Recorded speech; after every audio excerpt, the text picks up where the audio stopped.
Bien, comencemos entonces. Verifico que funcionan los micrófonos. Sí. Bien, comencemos entonces, chicos, a explicar algunas de las preguntas, ¿sí? Yo a medida que las vaya resolviendo voy a ir explicando el concepto teórico que aplico, ¿sí? Eso es para los chicos que han empezado hace poco y por ahí no estén tan al día con la teoría. Yo voy a ir explicando paso a paso cuáles son los fundamentos teóricos que utilizo para responder cada una de las preguntas. Empecemos entonces con las impares. Yo, la que ya dejé subida en el Classroom, de cualquier manera este video también lo voy a subir, es la resolución de las preguntas pares en lo que respecta al tópico de cinemática y dinámica. Ahora voy a resolver las impares, ¿sí? Bien, comencemos entonces con la resolución de estas preguntas impares. Vamos con la pregunta 1. La pregunta 1 dice, si una partícula recorre una trayectoria curva, entonces la fuerza neta es distinta de cero. ¿Qué opinan acerca de eso? ¿Alguien tiene una idea? Antes de que yo le explique. Bueno, fíjense. Para mí que sí, es distinta de cero. Bien, es correcto. Es una aseveración correcta, así es. ¿Cómo hacemos para justificarlo esto? Fíjense, aquí está la respuesta. Imaginemos una partícula que ejecuta esta trayectoria curvilínea cualquiera que yo estoy remarcando ahí a continuación. La trayectoria, recuerden que es el camino seguido por la partícula. En términos rigurosos decíamos que era el lugar geométrico de todos los puntos que marcaban las diferentes posiciones a través de las cuales se desplazó o se movió la partícula en cuestión, ¿sí? También les expliqué en la clase de cinemática que el vector de velocidad instantánea, ¿cómo es a la trayectoria en cada punto, chicos? Tangencial. Es tangencial en cada punto, exactamente, es tangencial en cada punto. Déjenme que voy a bajar un poco los espesores esto, 2 segundos, para que sea más prolijo. Vamos a bajar ahí. Bien. Entonces, es tangencial, efectivamente, en cada punto, ¿sí? Como le estoy mostrando aquí a continuación. Entonces, fíjense, sin hacer ningún tipo de cálculo, si yo trazo una trayectoria curva, me voy a dar cuenta que el vector de velocidad, que es tangencial en cada punto, está cambiando de dirección en el tiempo. ¿Estamos de acuerdo con eso? Ahora bien, ustedes saben que en lo que respecta a las magnitudes vectoriales, basta con que solo se modifique su dirección o su sentido o su módulo para que ya podamos asegurar que el vector no es constante, ¿sí? Entonces, en este caso, como ya está garantizado que el vector velocidad, al menos su dirección, la está modificando, entonces, chicos, yo le hago la pregunta, ¿el vector velocidad es constante? No. No, profe. Exacto, no es constante, ¿sí? Entonces, como el vector de velocidad no es constante, entonces esto es trivial lo que voy a decir. ¿Qué es lo que podemos asegurar? Que el mismo está cambiando, ¿sí? Entonces, este vector velocidad está cambiando. Ahora bien, la aceleración es la magnitud vectorial que me define o me determina la rapidez a la cual cambia ese vector velocidad en el tiempo, ¿sí?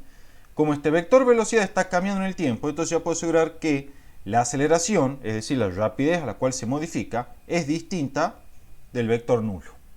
¿Todos entienden eso hasta ahí, chicos? Sí. Bien.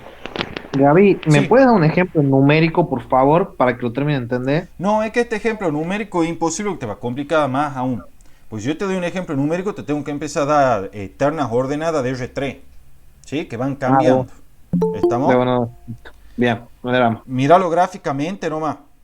David, Sí, si la velocidad es constante, es rectilínea, ¿o no? si el vector velocidad es constante, sí, el movimiento es rectilíneo. Exactamente. Entonces, o sea, yo solo ¿cómo decirlo? Lo entiendo así como no es rectilíneo, entonces no es constante el vector velocidad. Exacto. Así es. ¿Así nomás? Sí, así es una forma de verlo también. Sí. Exacto. ¿Y otra? ¿Sí? Ahora bien, pero ojo, porque acá me están preguntando acerca de la fuerza neta. ¿Qué es lo que ocurre? Entonces, vos, Bruno, que me estabas preguntando de esto. El vector velocidad es tangencial a la trayectoria en cada punto, ¿sí? Como la trayectoria es curvilínea, la dirección del vector velocidad se va modificando. Acá se lo ve gráficamente, ¿sí? Esta es la forma más sencilla de verlo gráficamente sin hacer ningún análisis numérico. Se está modificando la velocidad. Como la velocidad entonces... ¿Profe? Sí, decime, Maxi. Al decir que cambio de dirección se puede decir que existe una aceleración centrípeta, Sí, ¿verdad? esa es otra forma de justificarlo. También ya lo voy a explicar ahora en un rato. Bien ahí, Maxi. Ahora bien, chicos, como el vector velocidad entonces se está modificando porque está cambiando su dirección, entonces ya podemos asegurar que el mismo es diferente de constante, o sea, se está cambiando en el tiempo. Como está cambiando, entonces la aceleración, que representa la rapidez a la cual cambia el vector velocidad, tiene que ser distinta de cero. Porque si la aceleración fuese cero, significaría que el vector velocidad no está cambiando. ¿Sí? Entonces es distinta de cero. A partir de ahí esto es súper sencillo. Fíjense, la velocidad es tangencial a la trayectoria en cada instante. Entonces la dirección de la velocidad en el movimiento curvilíneo se modifica en el tiempo. Eso quiere decir que la velocidad es distinta y constante y por lo tanto la aceleración es distinta de cero. En efecto, por segunda ley de Newton, la fuerza neta es el producto de la masa por la aceleración. Como esta cantidad que es la aceleración es distinta de cero, entonces la fuerza neta es distinta de cero y por lo tanto la aseveración es verdadera. ¿Todo lo ven eso? ¿Lo ves, Bruno? Sí, sí, sí. Bien. No, perdón, no me quedó claro por qué la aceleración es distinta de cero. Porque la aceleración mide la rapidez a la cual cambia la velocidad. Sí. Si la velocidad está cambiando, entonces, bueno, alguna rapidez debe estar cambiando. Y esa rapidez a la cual cambia la velocidad es ¿quién? La aceleración. Por lo tanto, debe ser distinta de cero. ¿Sí? Bien, gracias. De nada. Alternativamente, se puede trabajar como dice Maxi.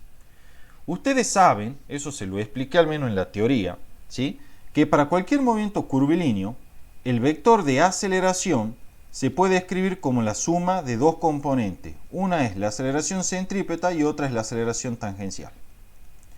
La aceleración centrípeta es un vector de aceleración, lo voy a dibujar en negro acá, que en cualquier instante apunta al centro instantáneo de curvatura, como indica esa flecha en negro. Mientras que la aceleración tangencial, como el mismo nombre lo indica, es un vector tangencial a la trayectoria en cada punto o en cada instante. La suma de esos dos vectores, mediante el método del paralelogramo, me va a dar la aceleración total, que acá la vamos a dibujar mejor, ahí, que es esta flecha en negro última que estoy dibujando. ¿Sí? También les expliqué que la aceleración centrípeta está asociada a los cambios de dirección, mientras que la aceleración tangencial está asociada a los cambios de rapidez.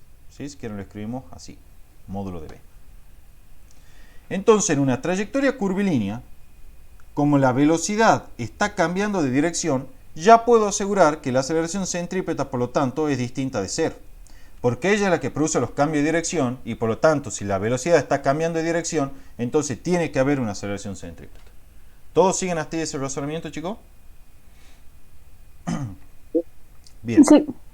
Entonces, si la aceleración centrípeta es distinta del nulo, entonces ya puedo asegurar que la aceleración es distinta del nulo, porque al menos su componente centrípeta es distinta de cero.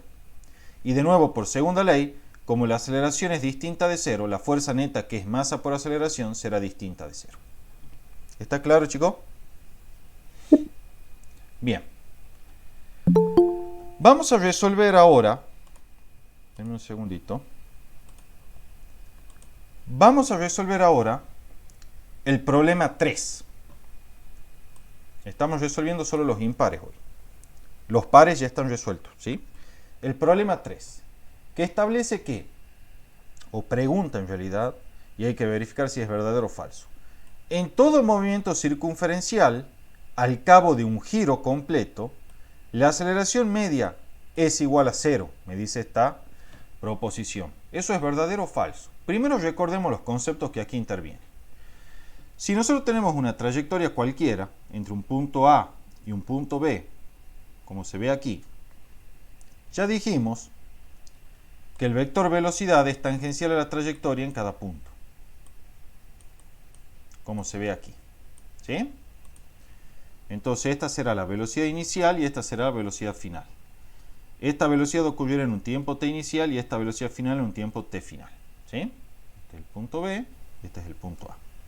La aceleración media, cualquiera sea esa trayectoria, chicos, se define como el vector de velocidad final menos el vector de velocidad inicial dividido en el intervalo de tiempo en el cual ocurre dicho cambio de velocidad. Ese es el vector de aceleración media. Recordemos cómo aplicar dicha definición a un movimiento circunferencial, porque la pregunta 3 me habla de movimientos circunferenciales. Entonces, veamos lo que vamos a concluir al respecto. Supongamos que una partícula se mueva con movimiento circunferencial uniforme. ¿Qué característica tiene el movimiento circunferencial uniforme? Que la rapidez de la partícula, la rapidez, no la velocidad, la rapidez es constante. Y la rapidez angular también es constante y la aceleración angular es igual a cero. Esas son características del movimiento circunferencial uniforme. ¿Sí? Supongamos que la partícula empieza a moverse en el punto A. Obviamente, al movimiento lo vamos a estudiar como siempre respecto de un observador, ¿sí? Que se denomina sistema de referencia, el cual tiene anclado un sistema de eje adecuado como el que acabo de dibujar. Este sistema de referencia va a estar anclado en el centro de la circunferencia. Supongamos que la partícula recorre la circunferencia en este sentido, es decir, en el antihorario. Bien, en el movimiento circunferencial uniforme, la velocidad inicial, ¿cómo será? Tangencial a la trayectoria y en sentido del movimiento, o sea, de esta manera. ¿Sí? Al cabo de un giro, chicos, ¿se modifica la rapidez de la partícula? O sea, cuando vuelvo a pasar por el punto A. No, profe, se mantiene constante. Exacto, porque estamos en un movimiento circunferencial uniforme, entonces se mantiene constante. La rapidez, que es el módulo del vector velocidad, geométricamente viene dado por la longitud del vector. Entonces esos dos vectores son de igual longitud porque la rapidez no cambia. ¿Todos entienden hasta ahí? Profe, cambiaría solo en el caso que actuara la aceleración tangencial. Exactamente, exactamente. Entonces en este caso, chicos, disculpen, en este caso, la aceleración media, dado que la velocidad inicial es igual a la velocidad final, el delta de v, ¿cuánto vale entonces, chicos? 0. 0, el vector nulo. Entonces la aceleración media en este caso es el vector nulo. Pero ahora bien, eso es en el MCU. Pero esto me asegura que en todo movimiento circunferencial ocurre eso. ¿Es verdad? Para nada. Porque si yo ahora considero un movimiento circunferencial uniformemente variado, en donde sí hay aceleración tangencial, la cual es distinta de 0, y esta aceleración tangencial aprendimos que produce cambios en la rapidez, es decir, la rapidez es distinta y constante. Entonces, al cabo de un giro, vamos a fijar ahí el observador en el centro, ¿sí? Al cabo de un giro, voy a anclar para que quede un poquito más riguroso esto. Ahora sí, al cabo de un giro, chicos, cuando salgo del punto A y vuelvo al punto A, la rapidez de las partículas va a ser la misma. ¿Va a ser la misma o no? No, profe, va a cambiar. Va a cambiar, porque estamos en presencia de un movimiento circunferencial uniformemente variado. En este movimiento la aceleración tangencial es distinta de 0, y como la aceleración tangencial está asociada a los cambios de rapidez, entonces la rapidez me la modifica. La rapidez es la longitud del vector, ¿sí? Estos vectores, en definitiva, tienen diferente longitud, y por lo tanto el vector velocidad inicial es distinto del vector velocidad final. Eso implica, chicos, que el delta de v es igual a 0 o no. No. Exacto, no es igual a 0, porque la velocidad final e inicial son diferentes, ¿sí? Entonces la aceleración media, que por definición es delta de v sobre delta de t, ¿es igual a 0? No. No. Por lo tanto, la respuesta es falso. Al menos en el movimiento circunferencial uniformemente variado, se verifica que la aceleración media al cabo de un giro es distinta de 0. ¿Sí, chicos? La Sí, Gaby. justificación está aquí, ¿sí? Hecha en el PDF, ven, aquí está, vector velocidad inicial y final son distintos, pues existe aceleración tangencial tal que modifica la rapidez, luego al cabo de un giro hay un delta de v distinto de 0 y la aceleración media es distinta de 0. ¿Sí? Bien. Vamos a la pregunta 5. La pregunta 5 dice: si el módulo de la velocidad instantánea no cambia, entonces no existe fuerza neta sobre el mismo, quiere decir sobre el cuerpo, ¿sí? Que se mueve con rapidez constante. ¿Qué opinan de eso? ¿Verdadero o falso? Léanla la pregunta. tranquilito.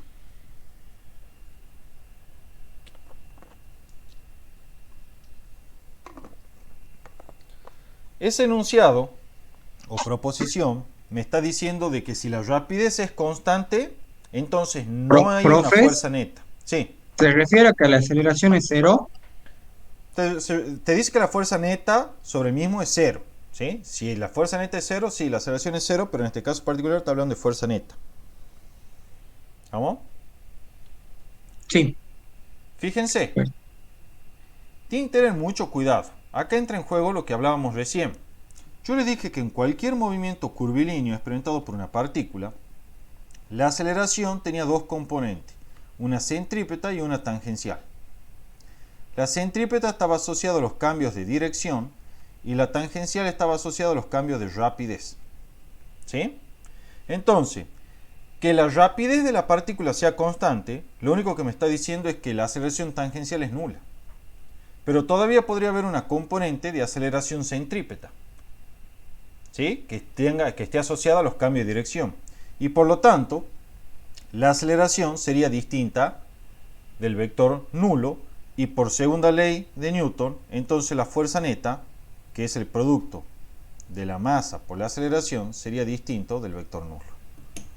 ¿Sí? Por lo tanto, ¿es verdadero o falsa esa proposición, chicos? Falso. Falsa. ¿Todo lo entienden? ¿O quieren que le explique de nuevo? Un ejemplo de esto, de esta situación que yo les estoy dando, la acabamos de ver recién. Es el movimiento circunferencial uniforme. En el movimiento circunferencial uniforme la rapidez es constante. Sin embargo, la aceleración es igual a la aceleración centrípeta del movimiento. Es decir, la aceleración es un vector que apunta en cada instante al centro de curvatura de la trayectoria. Y es desde luego distinta de cero, porque es ella quien se encarga de cambiar la dirección de la partícula, o lo que es lo mismo, la dirección del vector velocidad, para que se pueda ejecutar tal movimiento circunferencial. ¿Está claro, chicos, eso?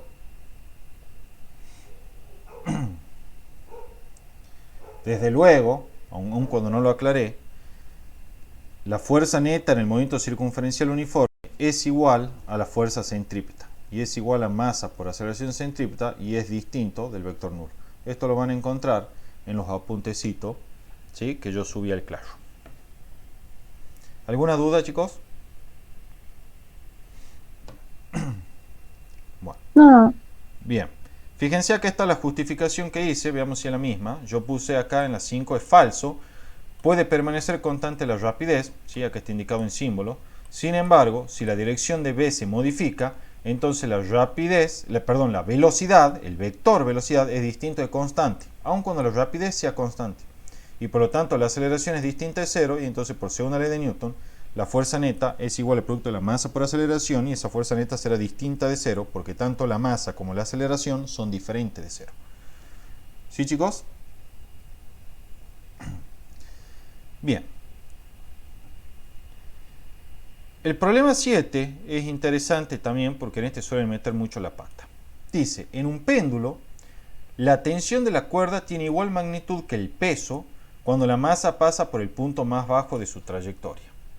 Dibujemos rápidamente esto. Ya, bueno, muchos de los que están conectados creo que han venido hoy Física 2. Si es que con el péndulo están familiarizados. Tenemos nuestro péndulo de masa m, que ejecuta esta trayectoria así. Vamos a dibujarla bien porque esto está muy improlijo ahí. ¿Sí? Ya saben que la trayectoria es un arco de circunferencia. Y la parte más baja de la trayectoria se refiere a aquel punto que está inmediatamente por debajo en dirección vertical del punto de pivot del péndulo. O sea, esa es la posición más baja. ¿Sí? Entonces, esta proposición me asegura de que el peso y la tensión en la parte más baja son iguales, en magnitud. ¿Sí? ¿Qué opinan ustedes, chicos? ¿Cómo la pregunta, negro? Si el peso y la tensión son iguales aquí abajo, en la parte baja del péndulo, ahí en esa posición. Y yo creo que sí. ¿Vos Yo crees que también sí? creo que sí, pero Razónenlo. Profe, ¿no tiene que estar en equilibrio para que ambas sean iguales en magnitud? Exacto. Ahí Maxi lo contestó. Ustedes están siempre tentados. Primero, hagamos las cosas en regla. Fijamos nuestro sistema de referencia, inercial desde luego, para verificar las leyes del movimiento de Newton. Elegimos la dirección Y positiva hacia arriba. ¿Sí? Y procedamos a hacer el diagrama de cuerpo libre. En el diagrama de cuerpo libre, para la masa M, cuando se encuentra en la parte más baja de la trayectoria, vamos a tener el peso P, debido a la interacción con la Tierra, y vamos a tener la tensión T, debido a la interacción con ¿quién, chicos? Con la cuerda, ¿sí? Entonces tenemos aquí el peso P y aquí la tensión T. Yo sé que cuando ustedes ven ese diagrama de cuerpo libre están súper tentados a decir, ah, listo, peso y tensión se cancelan porque yo siempre que hago suma de fuerza en I me queda igual a 0. Bueno, no es así. ¿Por qué no es así? Veamos. Si ustedes prestan atención a la trayectoria ejecutada por la masa M, aíslen un arco chiquitito acá de circunferencia, ¿sí? Que pase desde luego por el punto bajo de la trayectoria, ¿sí? O sea, ese arco de circunferencia, remarcado ahí en naranja, contiene el punto más bajo de mi trayectoria, ¿sí? Este arco que está ahí es un arco de circunferencia. Por lo tanto, la partícula, cuando está pasando por esta parte baja, está ejecutando un arco de circunferencia y por lo tanto, en definitiva, un movimiento circunferencial. Porque está barriendo un arco de circunferencia, ¿sí? En otras palabras, nuestra partícula, chicos, está cambiando de dirección. Y por lo tanto, de acuerdo a lo que aprendimos hace un rato, debe haber una componente de aceleración centrípeta, que le estoy marcando aquí, ¿sí? Que se encarga de producir tal cambio en la dirección del movimiento de mi partícula. Por lo tanto, cuando yo venga a mi diagrama de cuerpo libre, yo sé que hay una aceleración centrípeta hacia arriba, ¿sí? Por otro lado, les pregunto, ¿cuánto vale la aceleración tangencial en este caso? Cuando pasa por el punto más bajo. ¿Cuánto vale la aceleración tangencial en ese punto, chicos? ¿Tienen idea? ¿Cero? Cero. Cero. ¿Por qué vale cero? Porque está quieta en ese punto. No está quieta, está moviéndose con cierta rapidez. Está pasando, está pendulando o oscilando la masa, ¿sí? Cuando pasa por el... Si estuviese quieta, no habría aceleración centrípeta tampoco, ¿no? Esa aclaración la hago. Si estuviese quieta, no habría aceleración centrípeta. Y ahí sí, el módulo del peso y la tensión serían iguales. Pero esto se está moviendo con un cierto vector de velocidad, digamos que podría ser en este sentido o en el otro, dependiendo el sentido del movimiento en cada instante, ¿sí? Pero ¿por qué la aceleración tangencial es cero, chicos? Podría ser por... no. Porque Ahí está el- cambiando constantemente de dirección. Sí, pero si está cambiando constantemente de dirección no tiene nada que ver. Igualmente puede haber aceleración tangencial. Pues tendrá que ver que la aceleración centrípeta está perpendicular a... La aceleración al- centrípeta siempre es perpendicular a la aceleración tangencial. Siempre.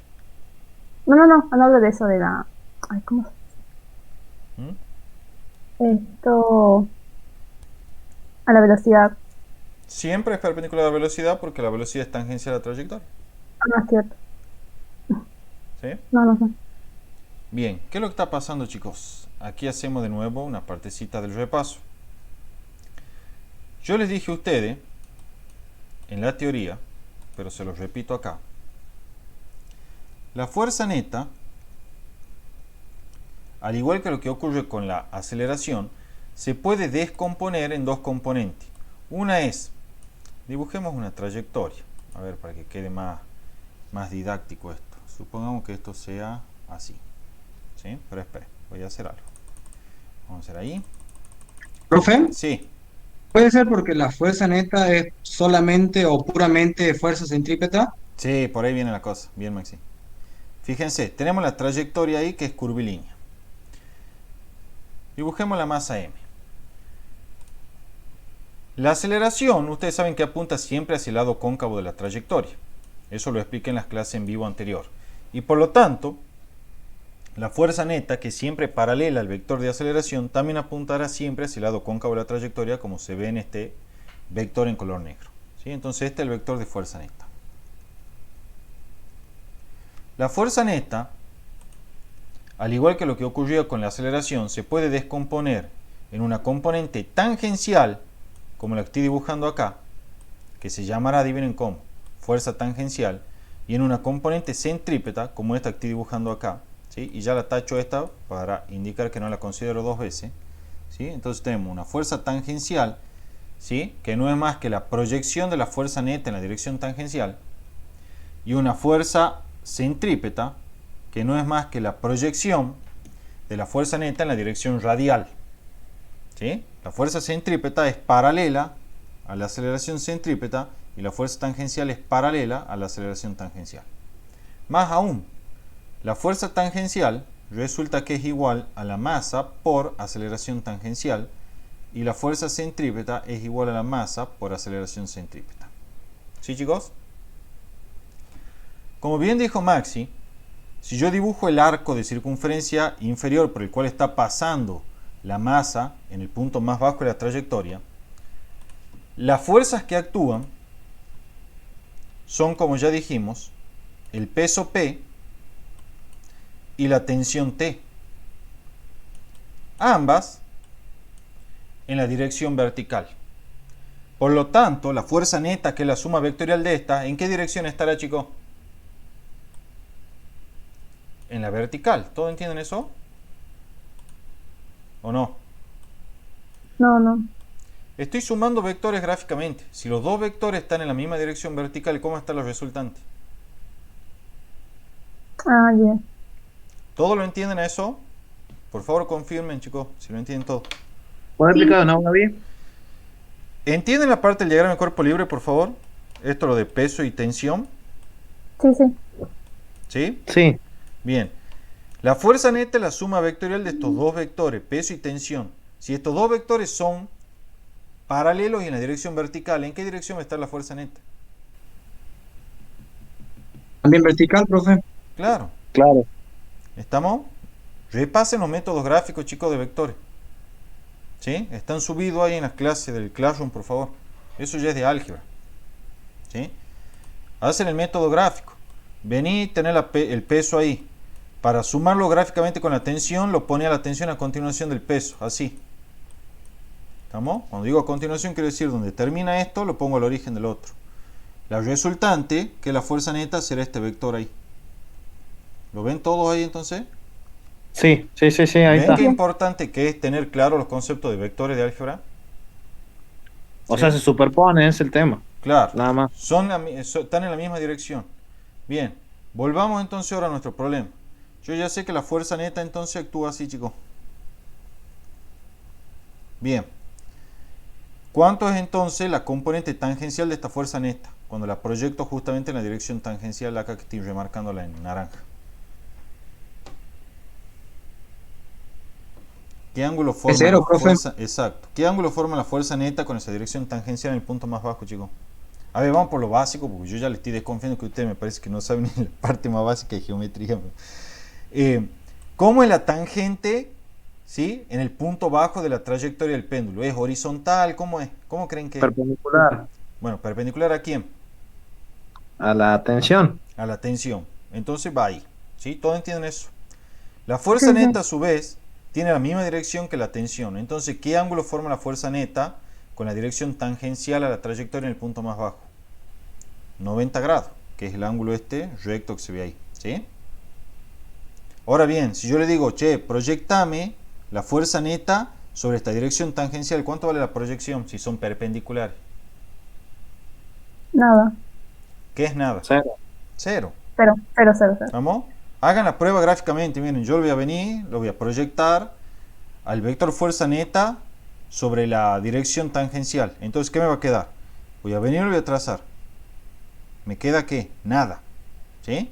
Si el vector fuerza neta fuese por lo menos ahí, entonces yo al proyectarlo me quedaría al menos esta cantidad ahí. Y esa sería una componente tangencial.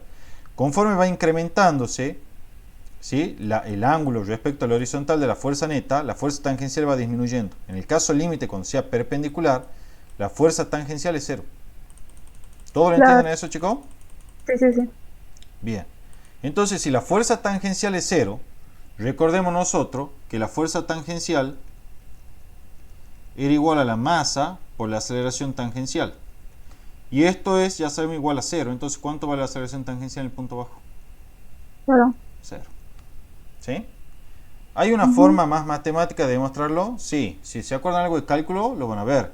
Ustedes saben, porque se lo anoté también en la teoría, que el módulo de la aceleración tangencial en general se puede calcular como la derivada de la rapidez v respecto del tiempo.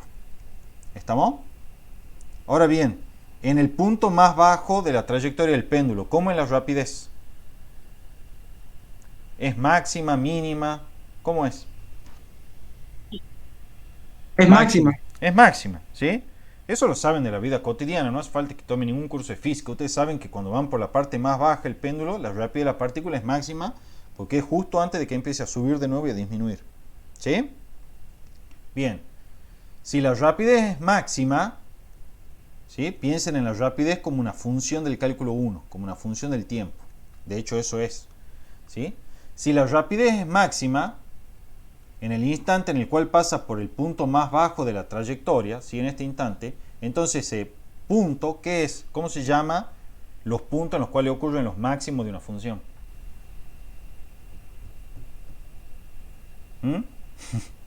¿No se acuerdan? Los números críticos. ¿Cómo, Gaby? Perdona, ¿Se ¿cómo? acuerdan de los números críticos en cálculo 1? O sea, el punto más bajo, digamos, que toma la función o el punto más alto. El punto más bajo en la trayectoria es el punto donde la rapidez es máxima. ¿Sí? Sí, Si ahí está ocurriendo un máximo de la función rapidez, ¿sí? En ese instante está ocurriendo un máximo de la función rapidez. ¿Qué puedo asegurar del tiempo? ¿Qué es qué? Un número crítico de la función. ¿Se acuerdan que los máximos solo ocurren en números críticos? sí. Bueno, entonces es un máximo de la función de rapidez. Y si es un número crítico, ese instante de tiempo, ¿cómo se hace la derivada cuando lo evalúes en ese número crítico, en ese instante? Cero, por definición de número crítico. Entonces esto se me hace igual a cero y la aceleración tangencial es cero. ¿Sí? Tienen mil formas de verlo. Algo me acuerdo, pero sí, se entiende la idea, digamos. Tienen mil formas de verlos, digamos, y de concluir lo mismo. ¿Sí? Bueno, volviendo al problema. ¿Alguien tiene duda de la parte física? La matemática no me interesa tanto, pero la parte física, ¿la entienden? De por qué no hay fuerza tangencial, por qué la aceleración centrípeta va hacia arriba. Sí. ¿Sí? ¿Todo lo entienden eso? En pocas palabras, ¿cómo sería, Gaby? Porque la aceleración tangencial es perpendicular ¿a qué? La aceleración tangencial es tangencial a la trayectoria, pero no es por eso, es la fuerza neta apunta en la dirección de la cuerda, ¿sí? Y por lo tanto es perpendicular a la dirección tangencial. Entonces la fuerza tangencial es cero y entonces la aceleración tangencial es cero. Ah, bien, eso ¿Sí? quería escuchar. Esa Bien, es la gracias. síntesis. Ahora bien, ¿por qué la aceleración centrípeta yo sé que no es cero? Porque esta partícula está recorriendo un arco de circunferencia, que es este arco marcado en naranja acá, que lo estoy marcando ahora de nuevo. Y por lo tanto se requiere de una aceleración que apunta siempre hacia el centro instantáneo de curvatura y que se llama aceleración centrípeta, ¿sí? Que modifique esa dirección. Por eso es que la aceleración centrípeta es distinta de cero, porque se está modificando la dirección. ¿Sí, chicos? Ahora bien, ya sé que la aceleración centrípeta actúa hacia el centro y es distinta de cero, como está aquí indicado. Para esta elección de eje de mi sistema inercial de referencia, entonces vamos a hacer la suma de fuerza en I, será la tensión T positiva, porque apunta hacia el lado positivo de las I, el peso negativo hacia abajo, porque apunta en el sentido negativo de las I, igual al producto de la masa por la aceleración en I. ¿Pero quién es la aceleración en I? La aceleración centrípeta. ¿Sí, chicos? Y esa aceleración centrípeta es distinta de cero. Entonces, cuando yo despeje de acá, voy a tener que la tensión es igual a m por g más m por a centrípeta, donde esto es distinto de cero. O sea, lo que me está diciendo esta ecuación es que la tensión y el peso no coinciden en módulo. En efecto, la tensión excede al valor del peso, o sea, el módulo del peso, en una cantidad que es igual a la masa por la aceleración centrípeta de la partícula. ¿Está claro, chicos? Sí, ¿Sí? sí, sí. Bueno. Aquí está la justificación, desde luego, en el PDF, ¿sí? Que es lo que yo le venía explicando hace un rato. Algo que tienen que tener por ahí en consideración es lo siguiente, chicos. Cuando ustedes, para saber si hay aceleración centrípeta o no, tienen que hacer lo siguiente. Miren, yo acá les di como un tips, ¿sí?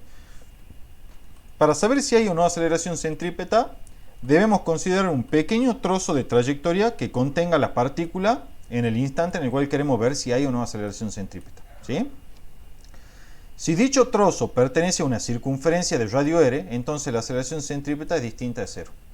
Eso es lo que pasaba recién, ¿sí? Nuestro péndulo, cuando pasaba por la parte baja, ¿sí? Yo consideraba este arquito de circunferencia, se estaba moviendo a lo largo de ese arco de circunferencia que tenía centro en el punto de pivot del péndulo. Entonces ya podía asegurar, listo, la aceleración centrípeta es distinta de cero.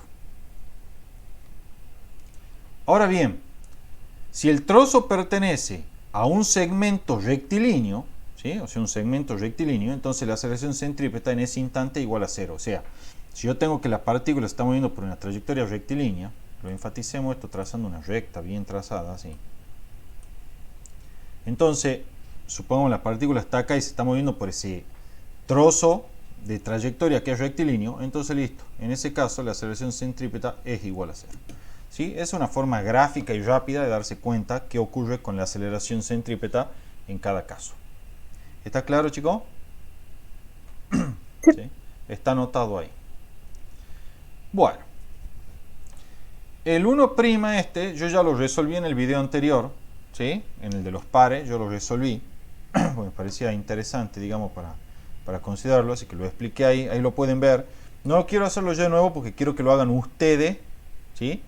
A modo de ejercicio, porque siempre suelen tomar uno de esos, ¿sí? Están ya en el video hecho, pero quiero que lo trabajen ustedes solo y que me hagan las consultas y después ya en la próxima clase que nos conectamos lo resolvemos todos juntos, ¿sí? Pero ese 1' quiero que lo consideren.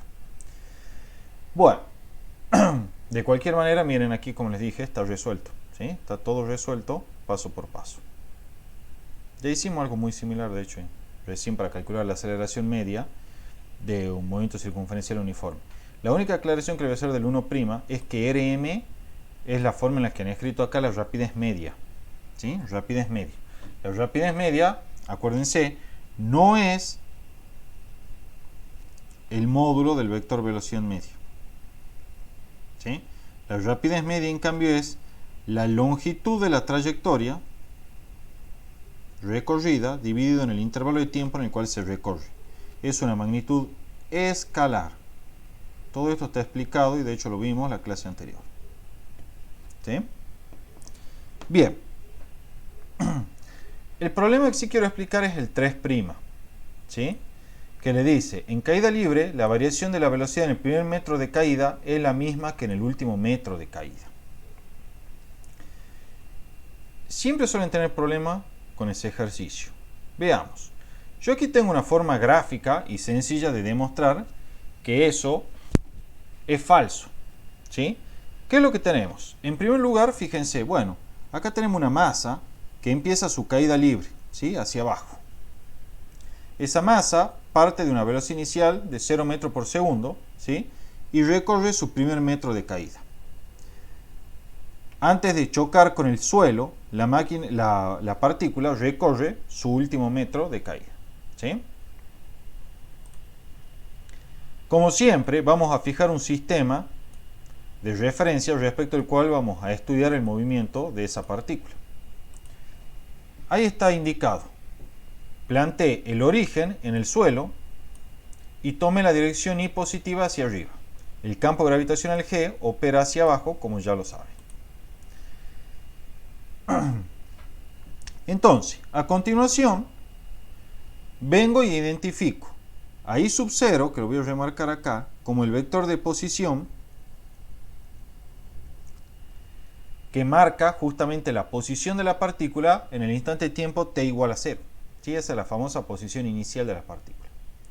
Ustedes saben que como el vector de aceleración g es constante, entonces el movimiento en términos de componente quedará descrito de la siguiente forma. I de t es igual a I sub 0 más la velocidad inicial en I por el tiempo, como, fíjense, el vector g apunta hacia el lado negativo del eje Y, será menos un medio de g por t cuadrado. La velocidad inicial es igual a 0 y por lo tanto este término se anula y mi ecuación o función se me reduce a la siguiente forma. I de t es igual a I sub 0 menos un medio de g por t cuadrado. ¿Sí? ¿Todo entienden hasta ahí, chicos? Bien. Entonces, a continuación voy a graficar la posición de la partícula como una función del tiempo. Viendo esta ecuación es fácil distinguir que es una parábola, ¿sí? Con ordenada al origen I sub 0, es decir, en I sub 0 intersecta el eje vertical. Y además, ya sé que abre hacia abajo, ¿sí? Es cóncava hacia abajo, porque el coeficiente del término cuadrático es menos un medio de g. Bien. La gráfica en efecto es esta que estoy remarcando aquí con naranja. ¿Sí? Entonces, veamos. En la dirección vertical voy a marcar el primer metro de caída. Y voy a marcar el último metro de caída aquí. ¿Todos entienden eso? Estoy marcando o identificando el primer metro y el último metro de caída. ¿Sí? Aquí está el origen de coordenada 0. ¿Sí? Por lo tanto, cuando llega a ese punto I, ahí ya hemos llegado al suelo. Por lo tanto, este será el último metro y este será el primer metro. ¿Sí, chicos? Bueno. Fíjense ahora lo que voy a hacer. Desde la parte inferior del primer metro voy a proyectar hacia la gráfica de la función de posición y luego voy a proyectar hacia el eje horizontal.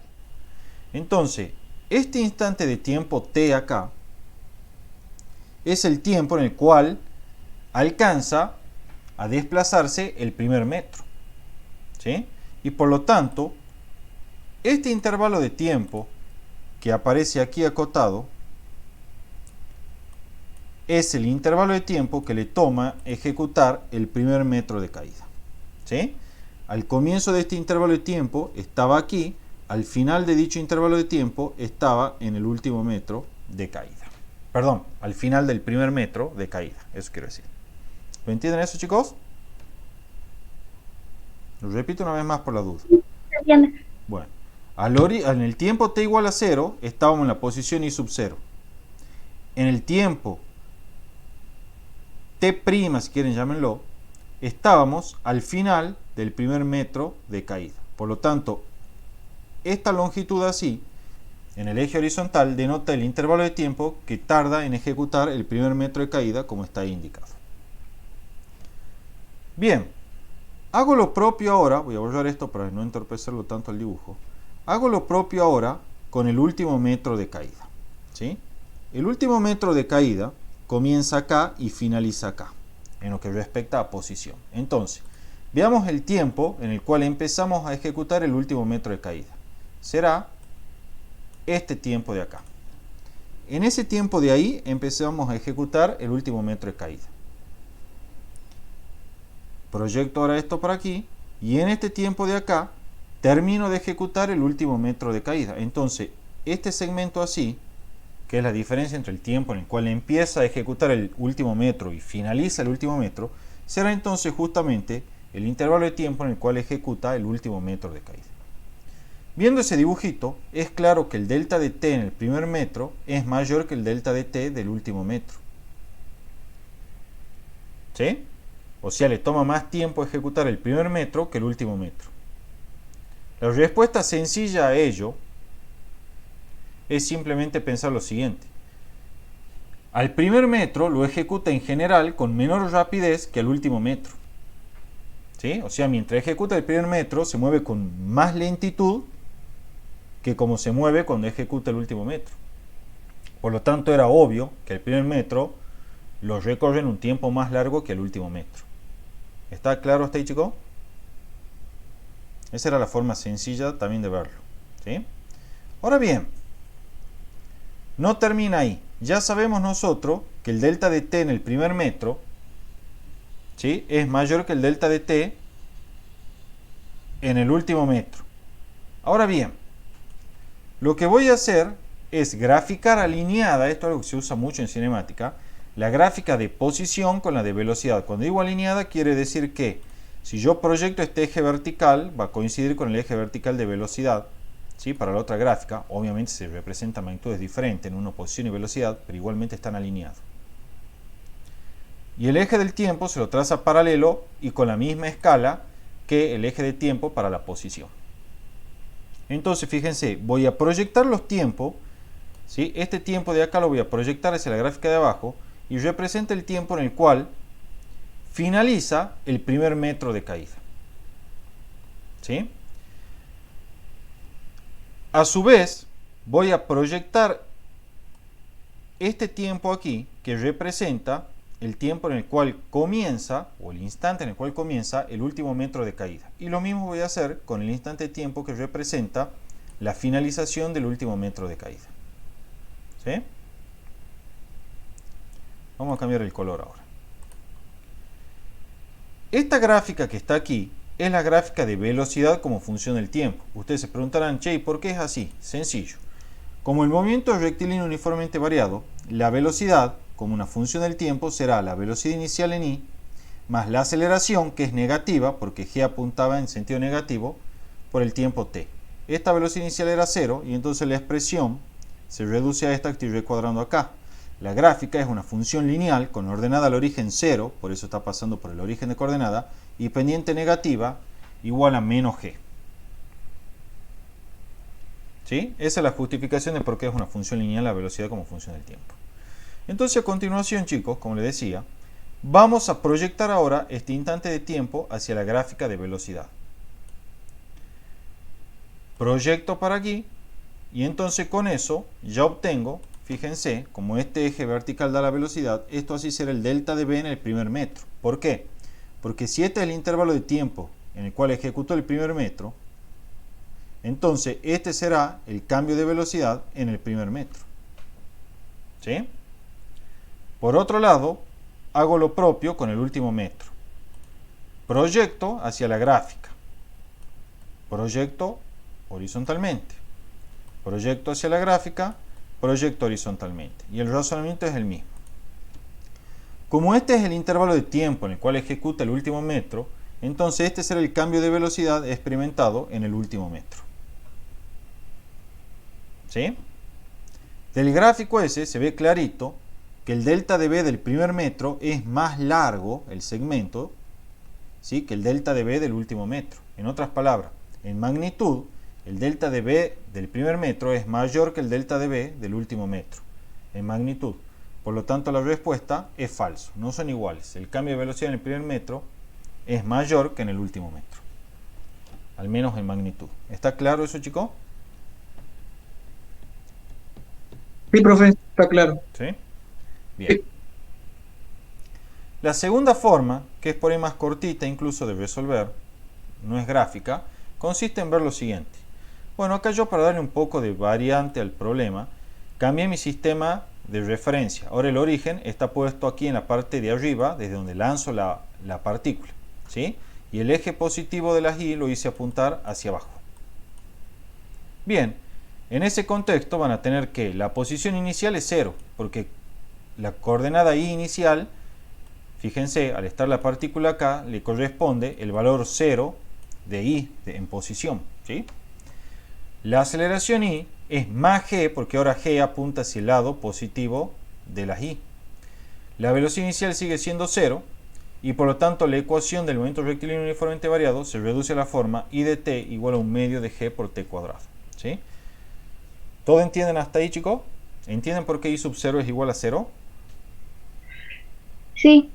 Bien. Ahora hago la gráfica correspondiente para esta función i de t. La gráfica, desde luego, es una parábola con ordenada al origen 0 y que abre hacia arriba porque el coeficiente del término cuadrático es positivo. Entonces será esta gráfica, ¿sí? Voy a dibujarla a continuación. Ahí. Entonces vuelvo a hacer lo mismo. identifico el último metro de caída y el primer metro de caída. ¿Sí? Ojo que ahora se da vuelta la cosa, ¿no? El primer metro aparece abajo, ¿sí? Y el último metro aparece arriba. ¿Por qué? Porque di vuelta el sistema de eje. Si no quieren dar vuelta, no lo den vuelta, pero era simplemente para darle una variante y que vean cómo se puede trabajar también. Proceden de igual forma, determina el tiempo en el cual se termina de ejecutar el primer metro. Ese tiempo será este de acá. Determina el tiempo en el cual empieza a ejecutarse el último metro. Y determina el tiempo en el cual termina de ejecutarse el último metro, ¿sí? O sea, este es el tiempo en el cual comienza a ejecutarse el último metro y este es el tiempo en el cual termina de ejecutarse el último metro.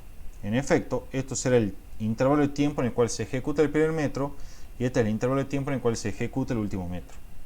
Del dibujo nomás, ya vemos que el delta de t del primer metro es mayor que el delta de t del último, porque este segmento es más larguito que este. ¿Sí?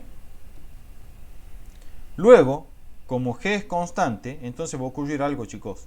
Cuando la aceleración es constante en un intervalo de tiempo, entonces ya saben ustedes que esa aceleración instantánea coincide con la aceleración media calculada en cualquier subintervalo dentro del intervalo en el cual la aceleración es constante. Aquí está anotado.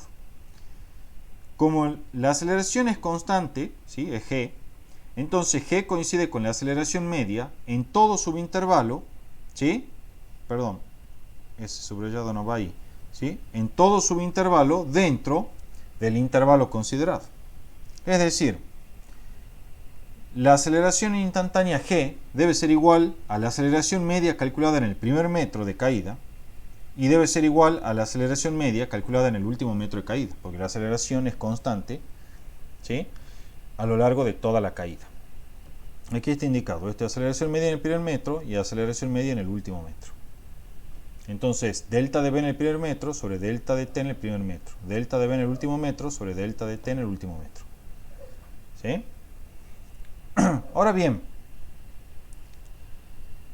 puedo aplicar módulos miembro a miembro. ¿Sí? Estas son relaciones vectoriales. Vamos a borrar un poco para que se vea. Son relaciones vectoriales. Entonces aplico módulo miembro a miembro y llego a esta expresión de acá. Y de aquí despejo el módulo de delta de b en el primer metro. Me quedará delta de t en el primer metro sobre delta de t en el último multiplicado por el módulo de delta de b en el último metro. Pero nosotros hemos concluido, chicos, que el delta de t en el primer metro era mayor que el delta de t en el último. O sea que este cociente que está acá, por ser esto mayor que esto, tiene que ser mayor que 1.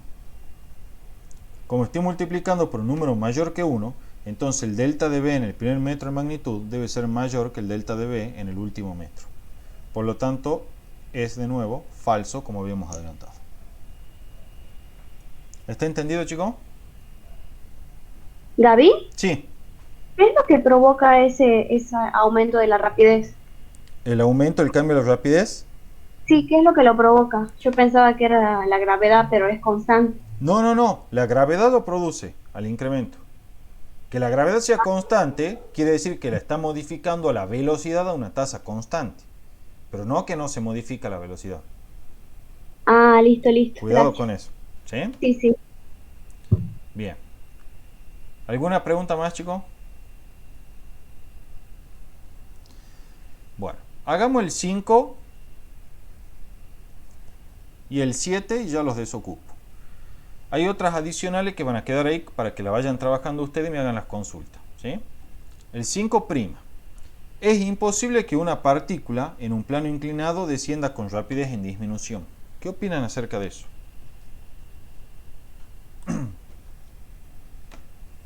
¿Se le ocurre algo? ¿Puede ocurrir que una partícula disminuya su rapidez conforme desciende por un plano inclinado? Y es posible, depende de la superficie. Bien. ¿Qué va a depender de la superficie? El coeficiente de El rozamiento. rozamiento.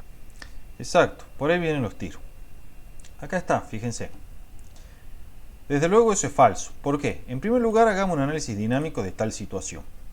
Nosotros tenemos aquí un plano inclinado, ¿sí? Lo estoy remarcando aquí en color bordó.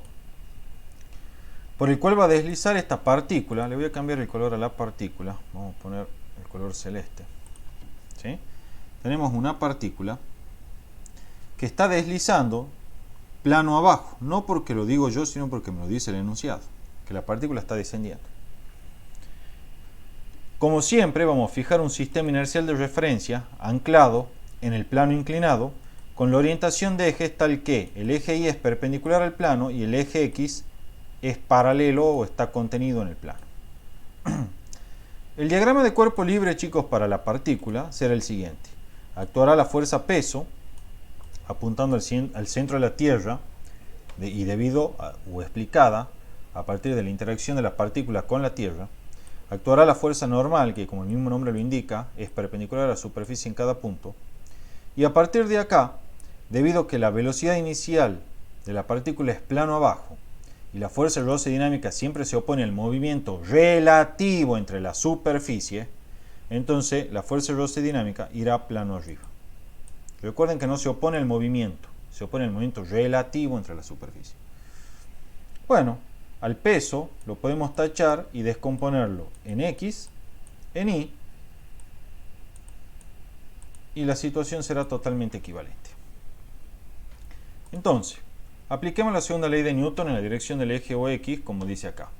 Vamos a tener suma de fuerza en X será la componente en X del peso, que es m por g por seno de alfa y que va sumando, porque la componente en X del peso apunta en el sentido positivo de las X, y la fuerza de roce dinámica, ¿sí?, que va restando porque apunta plano arriba en el sentido negativo de las X.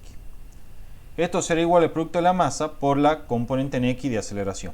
¿Sí? Esto es una componente en X. Puede ser cualquier número real, o sea, positivo, negativo o cero. Despejo de ahí entonces la aceleración en X y vemos que encontramos esta expresión. Esta expresión, miren lo que me está diciendo. Si la fuerza de roce dinámica en módulo es mayor que la componente en X del peso, entonces esta resta que está aquí arriba va a ser como, chicos, negativa. ¿Sí? Y si esa resta es negativa, la aceleración en X será negativa. Que la aceleración en X sea negativa significa que apunta en sentido contrario al eje positivo de las X, o sea, plano arriba. Y yo les dije a ustedes que cuando la velocidad y la aceleración tienen sentido opuesto, ¿qué pasa con la rapidez? Disminuye. Disminuye, exactamente. Por lo tanto, en este caso, como la aceleración y la velocidad son antiparalelas, la rapidez disminuye. ¿Sí? Si en cambio, le doy los otros casos, el peso en X hubiese sido mayor que la fuerza de roce dinámica, entonces la aceleración era positiva, ¿sí?, porque esta resta de acá se hacía positiva, y la rapidez iba a estar aumentando. Y si el módulo de la fuerza de roce dinámica era igual al módulo de la componente en X del peso, entonces la aceleración en X era 0 y el cuerpo disminuía ¿con qué rapidez, chicos? ¿Cómo era la rapidez? Si la aceleración es 0.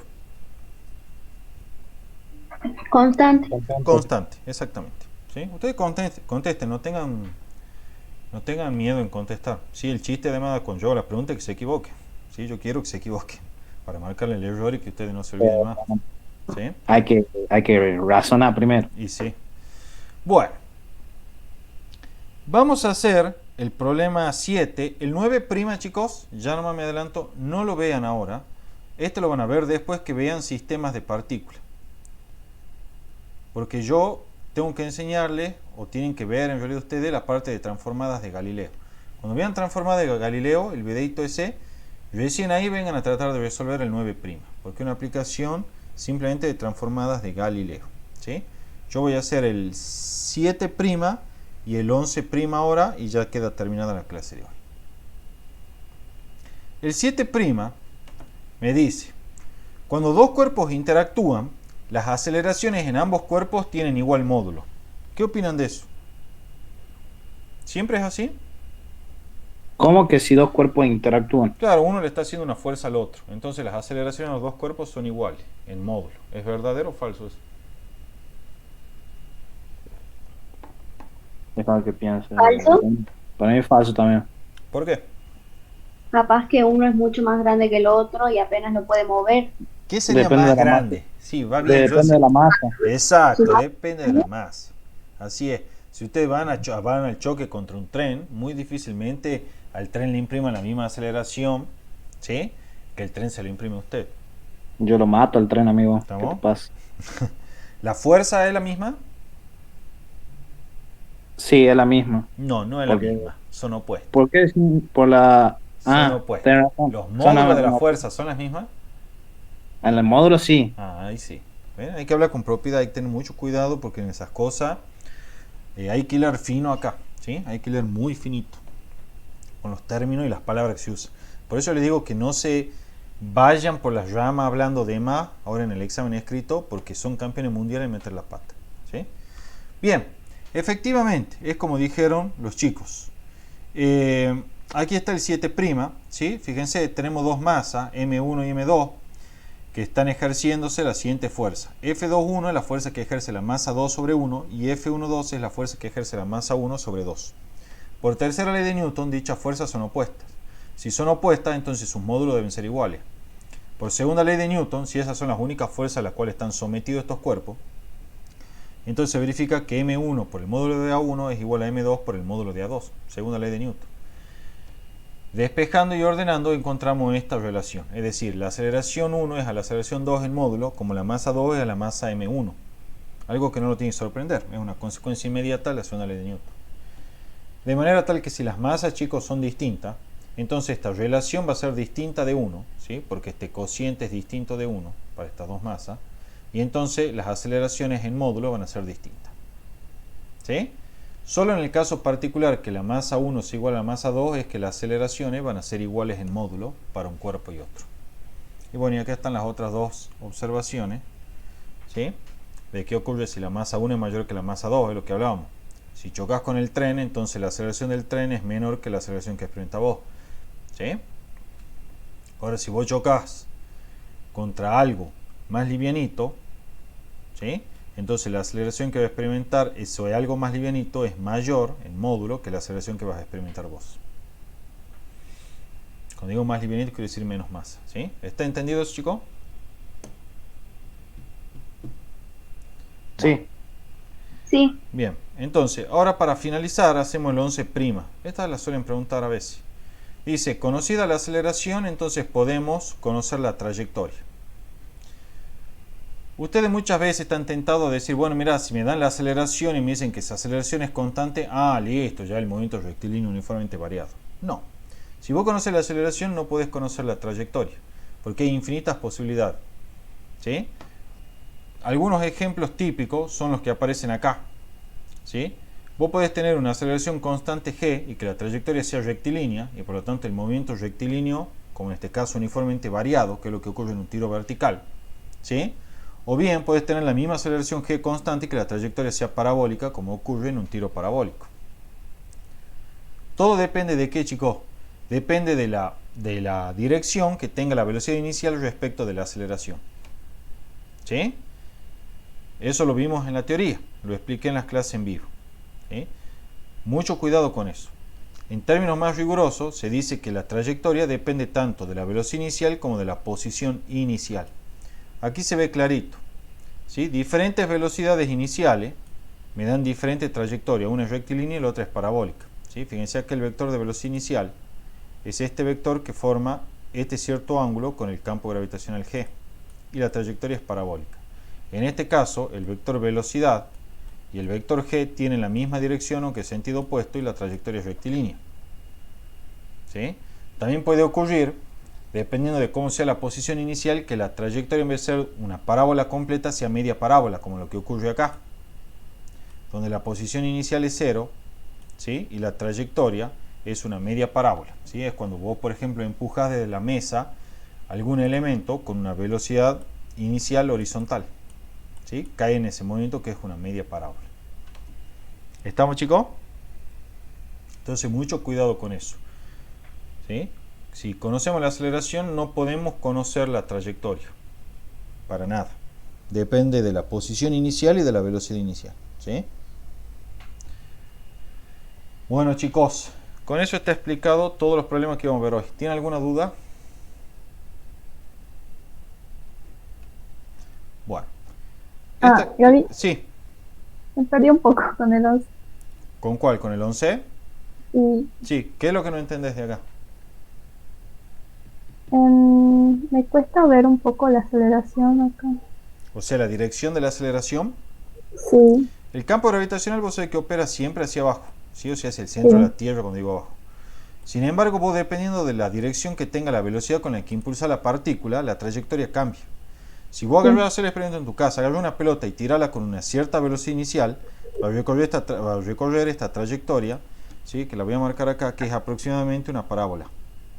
Mm, Pero ahora yo tengo ese mismo campo gravitacional G y por lo tanto la misma aceleración para la partícula S. Pero ahora vos lanzala verticalmente y va a ver que la trayectoria que recorre es una línea recta. Entonces yo, conocido el campo gravitacional G, y en este caso conocida la aceleración, no puedo asegurar cuál es la trayectoria. Pues podría ser, por ejemplo, un tiro parabólico o podría ser una trayectoria rectilínea. Eso dando un ejemplo. ¿Sí? mm, Como ustedes no tienen que justificar con ejemplo, lo que pueden decir es directamente que es falso porque la trayectoria depende tanto de la velocidad inicial como de la posición inicial. Eso también se llaman condiciones iniciales. bien. ¿Sí? Sí, Bueno, ¿alguien más, chico? ¿Pregunta de esto? Gaby, Sí. supongamos que cambiamos el enunciado diciendo que si se puede conocer una trayectoria con su aceleración y su velocidad inicial, ¿ahí sería verdadero? Si vos conoces que la trayectoria con precisión, si vos conoces la trayectoria con precisión, ya automáticamente conoces la velocidad y la aceleración. No, no, digamos que tenemos de dato la aceleración y la velocidad inicial. Con eso ya podríamos saber la trayectoria. Te falta la posición inicial. Ah, listo, sí. Esa sí o sí tiene que estar. Sí, las dos tienen que estar, velocidad inicial y posición inicial. Porque Gaby, cuando vos hagas la integración, porque estos son integrales de movimiento, ¿sí? Eso ustedes lo han visto en cálculo 2, lo que han cursado. A veces te daban en cálculo 2 la aceleración y te decían encuentra la posición y la velocidad. Y para cada ejercicio, por ejemplo, para la velocidad, para encontrar la ecuación de velocidad, te tienen que dar una velocidad inicial para que vos puedas despejar el valor de la constante arbitraria. Y de cuando te pedían la posición que volvías a integrar, te tienen que dar una posición inicial para que puedas establecer el valor de la constante arbitraria. Bueno, esa es la idea acá, exactamente esa. ¿Sí? Si vos no te dan la posición inicial, está bien, hasta la de velocidad inicial que la conoces va a poder determinar con precisión. Pero si no te dan la posición inicial, entonces hay infinitas funciones de trayectoria que pueden verificar ese movimiento, esas ecuaciones de movimiento. Entonces no queda perfectamente determinado. ¿Sí? Claro, gracias. De nada. Sí, alguien más me iba a preguntar algo, creo. yo creo que ya no. Ah, bueno, listo. Bueno, chicos, para que no sea tan largo el video, dejamos de grabar.